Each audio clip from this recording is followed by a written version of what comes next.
Hi, everybody, and welcome to this week's podcast. A couple of thoughts that I want to share with you that I've been dwelling on personally for quite some time now, and I think, at least I hope, that they'll be a blessing to you. Before I do that, though, I want to share a couple of quick testimonies.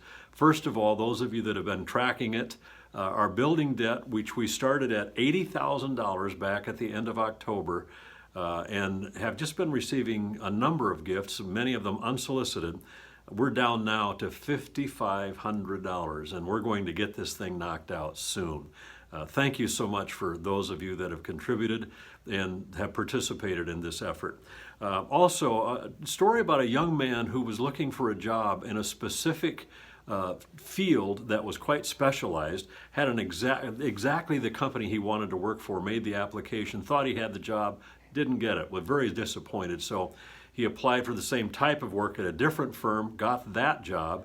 Turns out that the CEO or the leader of that business was very close and related to the people that are running the other business that he applied for. It will take some time, but there's been a promise made that eventually he will make some introductions so that he can hopefully get the job of his dreams.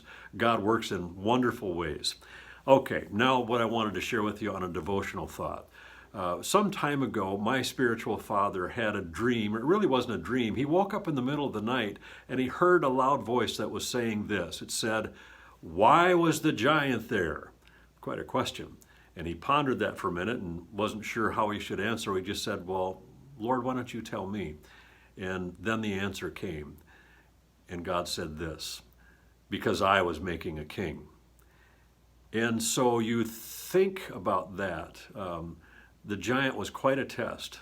And David showed up on the battlefield. His brothers didn't want him to be there. They were saying, "Who do you think you are coming here to try and enter into something?" And David was just all about the mission of going about doing the work of God. And he spoke to that giant. He said, "Who do you think you are, you uncircumcised Philistine, to defy the armies of the living God?"